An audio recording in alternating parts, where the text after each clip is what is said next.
ألف لام را تلك آيات الكتاب المبين إنا أنزلناه قرآنا عربيا لعلكم تعقلون نحن نقص عليك أحسن القصص بما أوحينا إليك هذا القرآن وإن كنت من قبله لمن الغافلين إذ قال يوسف لأبيه يا أبت إني رأيت 11 كوكبا والشمس والقمر رأيتهم لي ساجدين قال يا بني لا تقصص رؤياك على إخوتك فيكيدوا لك كيدا إن الشيطان للإنسان عدو مبين وكذلك يجتبيك ربك ويعلمك من تأويل الأحاديث ويتم نعمته عليك وعلى آل يعقوب كما أتمها على أبويك من قبل إبراهيم وإسحاق إن ربك عليم حكيم لقد كان في يوسف وإخوته آيات للسائلين إذ قالوا ليوسف وأخوه أحب إلى أبينا منا ونحن عصبة إن أبانا لفي ضلال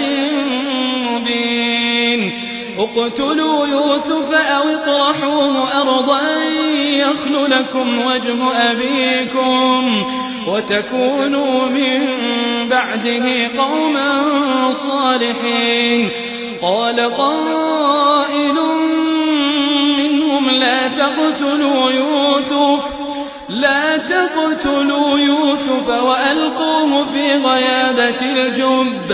وألقوه في غيابة الجب يلتقطه بعض السيارة إن كنتم فاعلين قالوا يا أبانا ما لك لا تأمنا على يوسف وإنا له لناصحون أرسله معنا غدا يرتع ويلعب وإنا له لحافظون قال إني ليحزنني أن تذهبوا به وأخاف أن يأكله الذئب وأنتم عنه غافلون قالوا لئن أكله الذئب ونحن عصبة إنا إذا لخاسرون فلما ذهبوا به وأجمعوا أن يجعلوه في غيابة الجب وأوحينا إليه لتنبئنهم بأمرهم هذا وهم لا يشعرون وجاءوا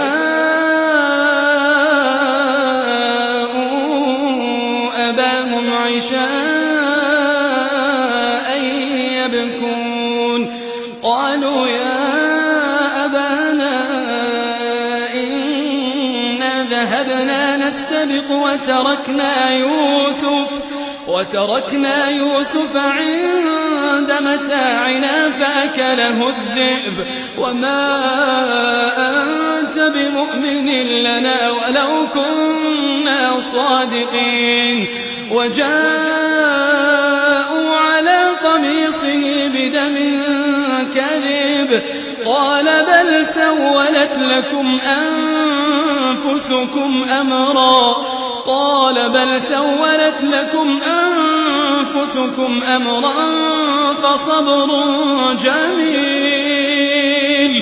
فصبر جميل والله المستعان على ما تصفون وجاءت سيارة فأرسلوا واردهم فأدلى دلوه قال يا بشرى هذا غلام وأسروا بضاعة والله عليم بما يعملون وشروه بثمن بخس دراهم معدودة وكانوا فيه من الزاهدين وقال الذي اشتراه من مصر لامرأته أكرمي مثواه عسى أن ينفعنا أو نتخذه ولدا وكذلك مكنا ليوسف في الأرض ولنعلمه من تأويل الأحاديث والله غالب على أمره ولكن أكثر الناس لا يعلمون ولما بلغ أشده آتيناه حكما وعلما وكذلك نجزي المحسنين وراودته التي هو في بيتها عن نفسه وغلقت الأبواب وقالت هيت لك قال معاذ الله إنه ربي أحسن مثواي إنه لا يفلح الظالمون ولقد همت به وهم بها لولا أن رأى برهان ربه كذلك لنصرف عنه السوء والفحشاء إنه من عبادنا المخلصين واستبق الباب وقدت قميصه من دبر وألف يا سيدها لدى الباب قالت ما جزاء من أراد بأهلك سوءا إلا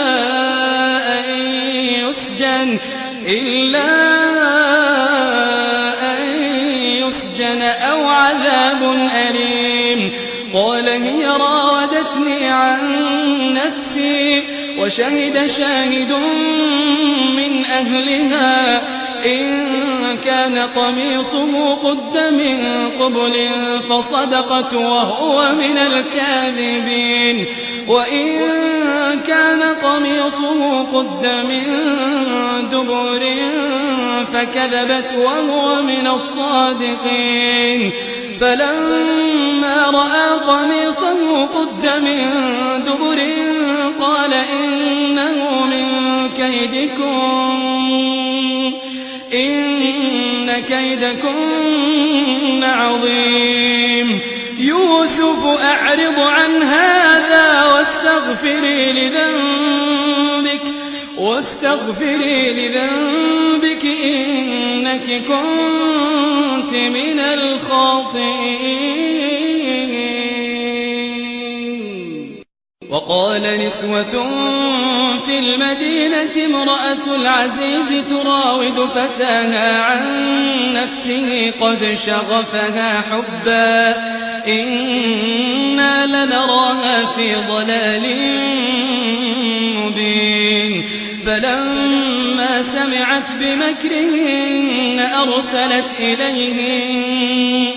أرسلت إليهن وأعتدت لهن متكئا وآتت كل واحدة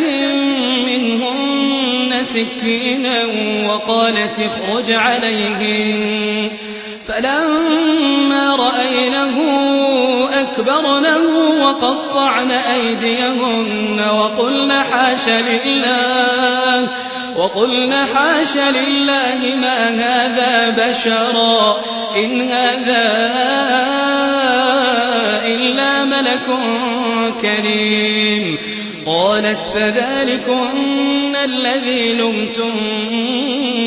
فيه ولقد راودته عن نفسه فاستعصم ولئن لم يفعل ما آمره ليسجنن وليكونن من الصاغرين. قال رب السجن أحب إلي مما يدعونني إليه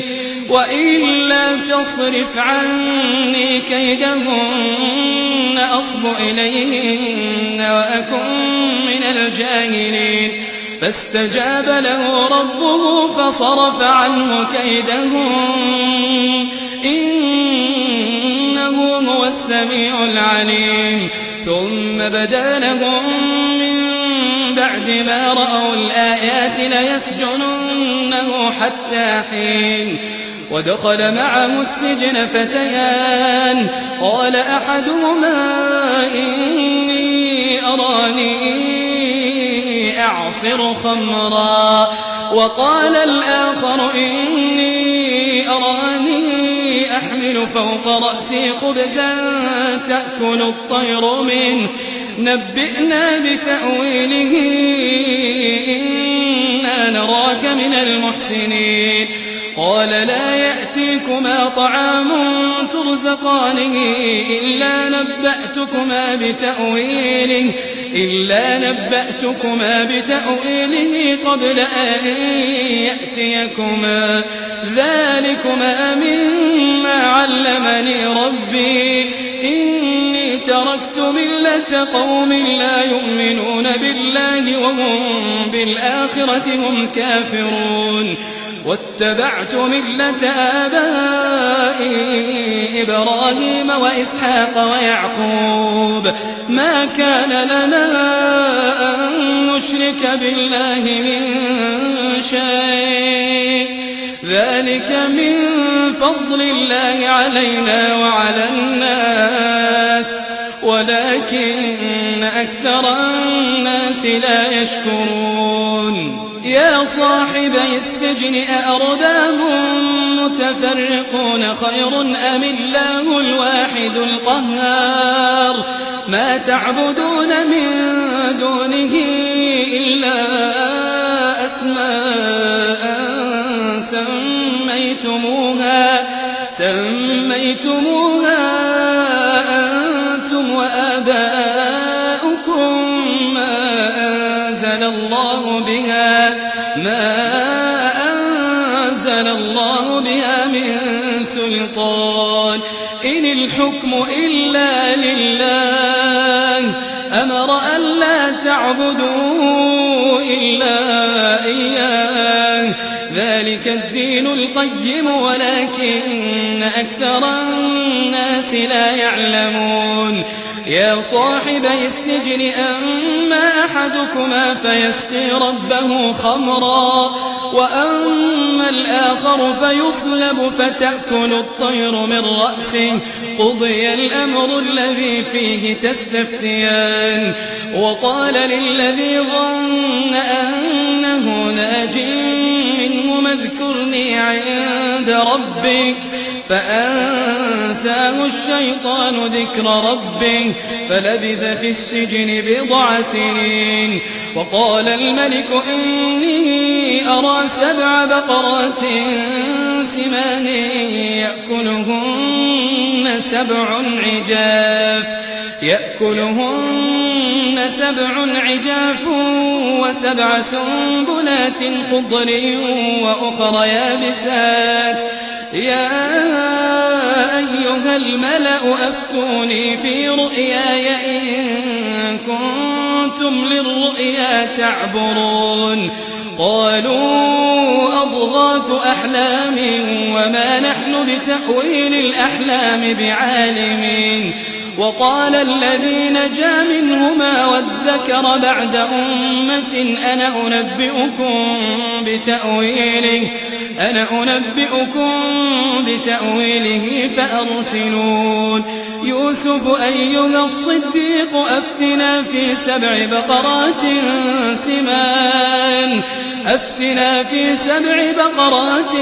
سمان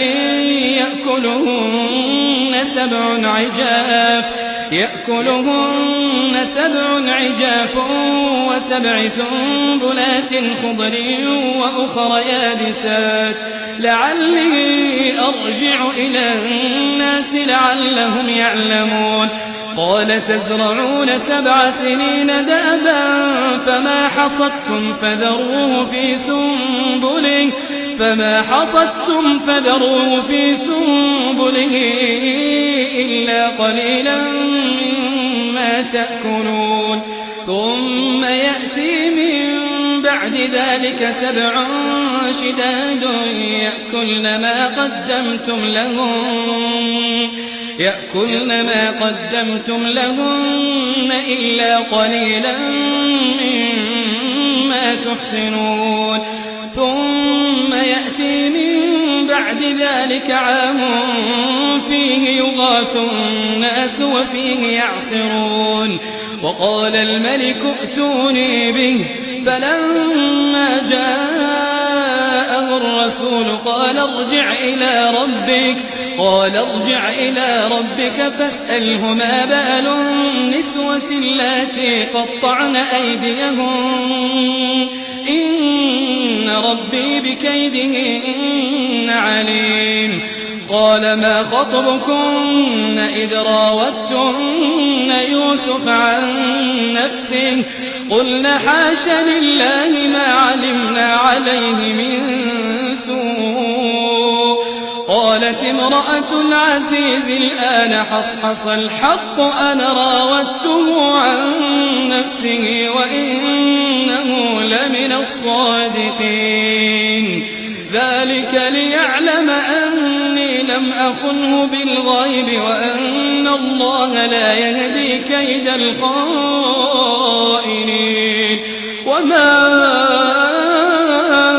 أبرئ نفسي إن النفس لأمارة بالسوء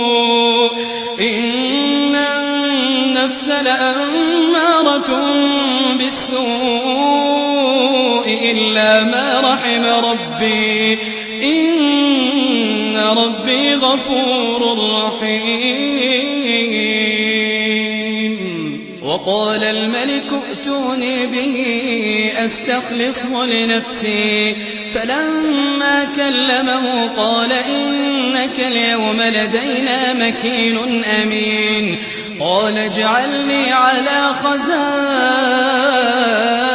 الأرض إني حفيظ عليم وكذلك مكنا ليوسف في الأرض يتبوأ منها حيث يشاء نصيب برحمتنا من نشاء ولا نضيع أجر المحسنين ولأجر الآخرة خير للذين آمنوا وكانوا يتقون وجاء إخوة يوسف فدخلوا عليه فعرفهم وهم له منكرون ولما جهزهم بجهازهم قال ائتوني بأخ لكم من أبيكم ألا ترون أني أوفي الكيل وأنا خير المنزلين فإن لم تأتوني به فلا كيل لكم عندي ولا تقربون قالوا سنراود عنه أباه وإنا لفاعلون وقال لفتيانه اجعلوا بضاعتهم في رحالهم لعلهم يعرفونها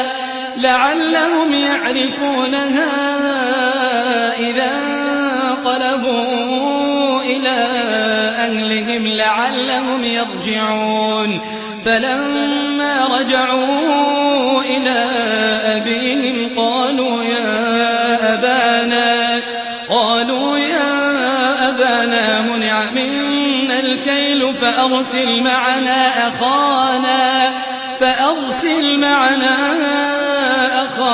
نكتل وإنا له لحافظون قال هل آمنكم عليه إلا كما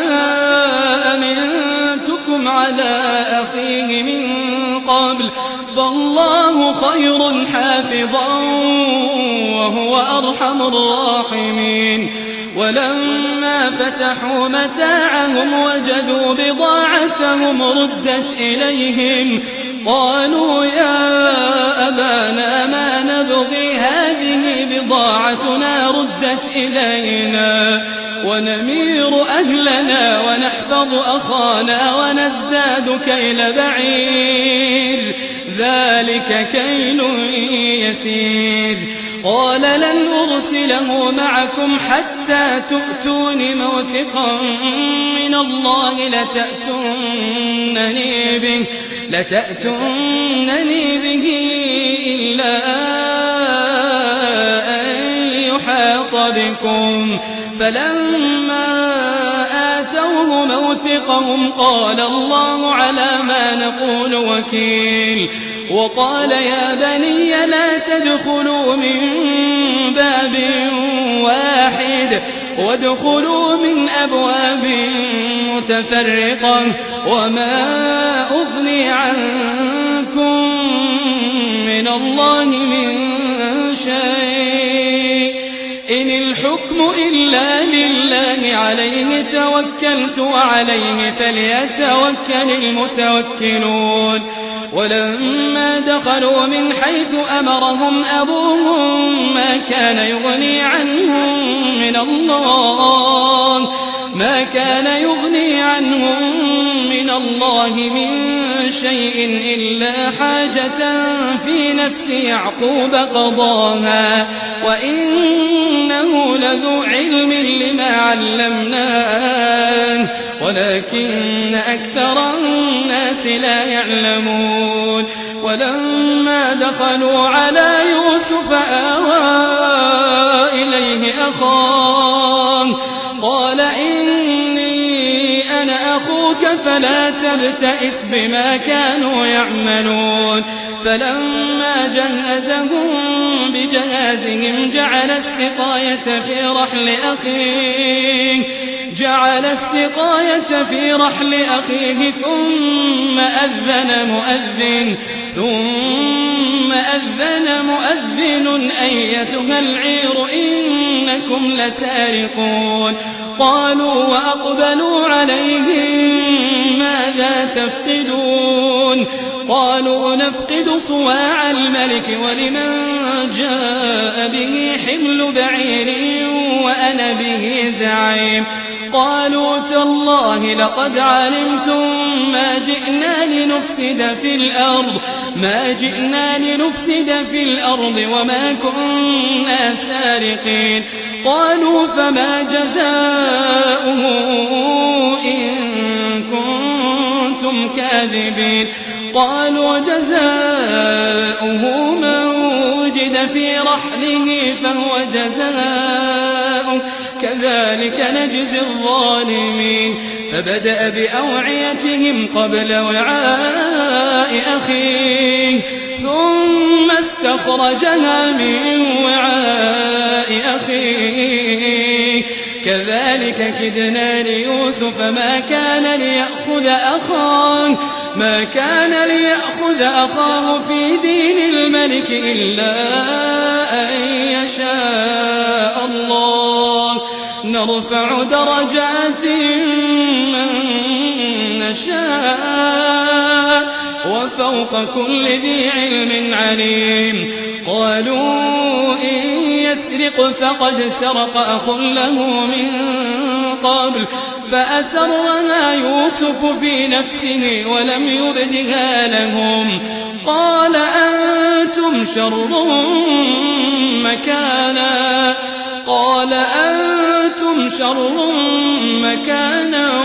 والله أعلم بما تصفون قالوا يا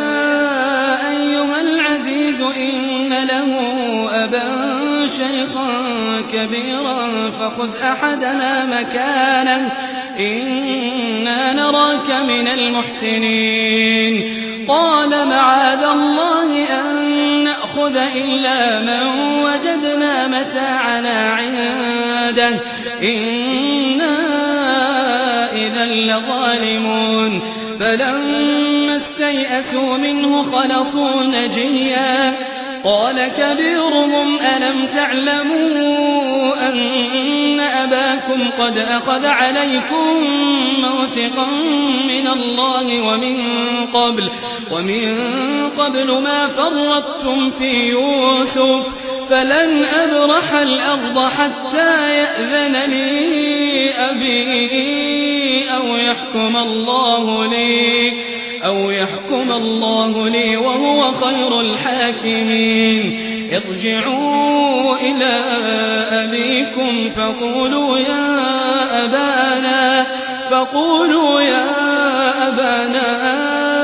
إن ابنك سرق وما شهدنا إلا بما علمنا وما كنا للغيب حافظين واسأل القرية التي كنا فيها والعير التي أقبلنا فيها وإنا لصادقون قال بل سولت لكم أنفسكم أمرا فصبر جميل عسى الله أن يأتيني بهم جميعا إنه هو العليم الحكيم وتولى عنهم وقال يا أسفا على يوسف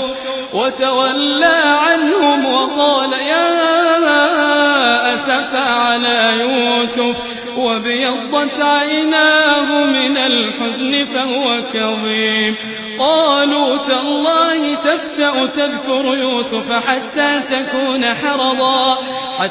تكون حرضا أو تكون من الهالكين قال إنما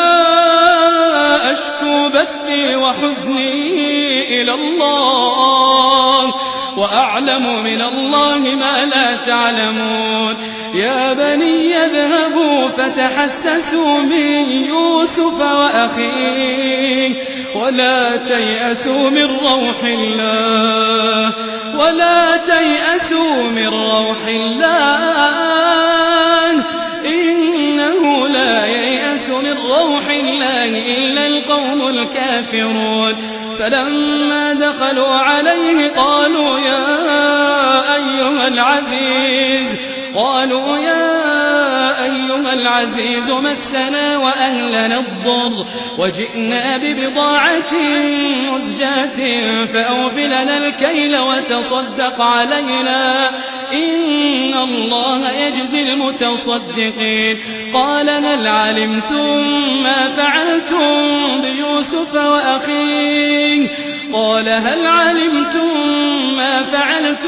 بيوسف وأخيه إذ أنتم جاهلون قالوا أئنك لأنت يوسف قال أنا يوسف وهذا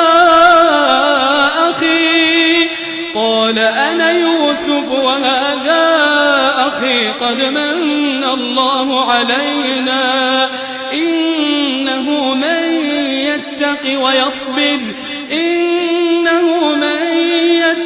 ويصبر فإن الله لا يضيع أجر المحسنين قالوا تالله لقد آثرك الله علينا وإن كنا لخاطئين قال لا تثريب عليكم اليوم يغفر الله لكم وهو أرحم الراحمين اذهبوا بقميصي هذا فألقوه على وجه أبي يأت بصيرا وأتوني بأهلكم أجمعين ولما فصلت العير قال أبوهم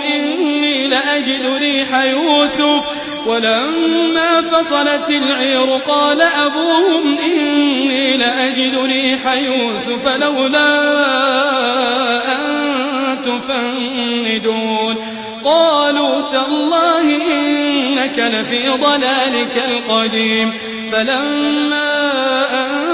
جاء البشير ألقاه على وجهه فارتد بصيرا قال ألم أقل لكم إني أعلم من الله ألم أقل لكم إني أعلم من الله ما لا تعلمون قالوا يا أبانا استغفر لنا ذنوبنا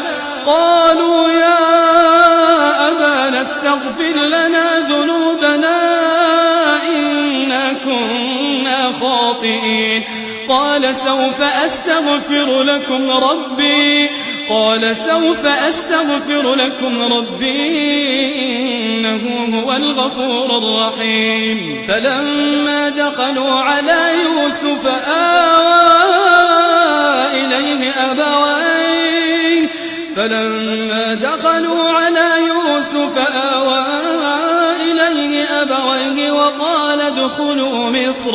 وقال ادخلوا مصر إن شاء الله آمنين ورفع أبويه على العرش وخروا له سجدا وقال يا أبت هذا تأويل رؤياي من قبل قد جعلها ربي حقا وقد أحسن بي إذ أخرجني من السجن وجاء بكم من البدو من بعد أن نزغ الشيطان بيني وبين إخوتي إن ربي لطيف لما يشاء إنه هو العليم الحكيم رب قد آتيتني من الملك وعلمتني من تأويل الأحاديث فاطر السماوات والأرض أنت ولي في الدنيا والآخرة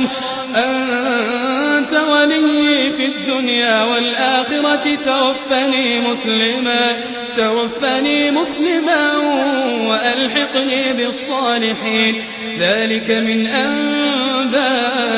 الغيب نوحيه إليك وما كنت لديهم إذ أجمعوا أمرهم وهم يمكرون وما أكثر الناس ولو حرصت بمؤمنين وما تسألهم عليه من أجر إن هو إلا ذكر للعالمين وكأي من آية في السماوات والأرض يمرون عليها وهم عنها معرضون وما يؤمن أكثرهم بالله إلا وهم مشركون أفأمنوا أن تأتيهم غاشية من عذاب الله أو تأتيهم الساعة بغتة وهم لا يشعرون قل هذه سبيلي أدعو إلى الله على بصيرة أنا ومن اتبعني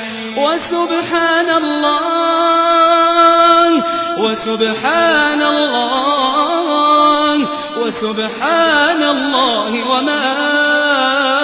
أنا من المشركين وما أرسلنا من قبلك إلا رجالا نوحي إليهم من أهل القرى أفلم يسيروا في الأرض فينظروا كيف كان عاقبة الذين من قبلهم ولدار الآخرة خير للذين اتقوا أفلا تعقلون حتى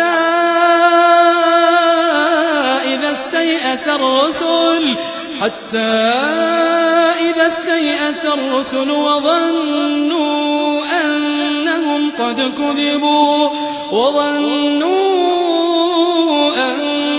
قد كذبوا جاءهم نصرنا فنجي من نشاء